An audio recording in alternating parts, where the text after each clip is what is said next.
Sir नमस्कार. नमस्कार नमस्कार. मला सांगा, आपण हसेगाव पंचायत समिती गणातून निवडणूक लढवत आहे, तर आपला काय अजेंडा आहे?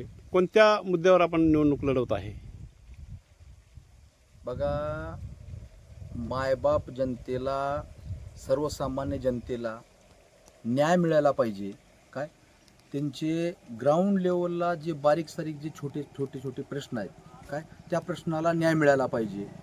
आणि ह्या जनतेला काय कुठल्याही बाबतीत बारीक सारीक गोष्टीचं नियोजन व्हायला पाहिजे. त्यांना आडीनडीला त्यांच्या कामाला यायला पाहिजे. ह्या दृष्टिकोनातून आम्ही निवडणूक लढवित आहे.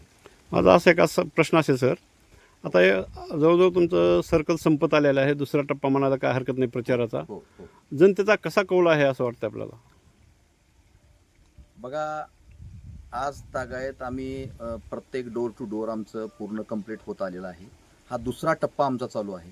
आणि प्रत्येक घरामध्ये ज्यावेळेस आम्ही जातो जनतेकडे, तर प्रत्येक घरामधल्या लहान थोर वडीलधारी मंडळी ह्यांचा सगळ्यांचा आशीर्वाद पाठीशी आहे असं आम्हाला दिसत आहे.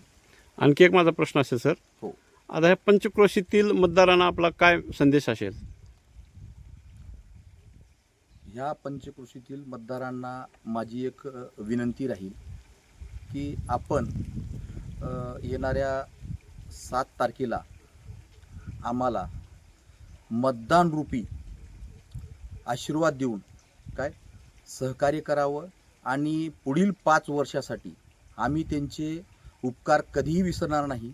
पुढील 5 वर्षासाठी जे बी त्यांचे काय अडीअडचणी असतील ते आम्ही 100% सोडायचा प्रयत्न करू. आणि विकासावर काय ही निवडणूक लढवू, काय एवढं मी सांगतो.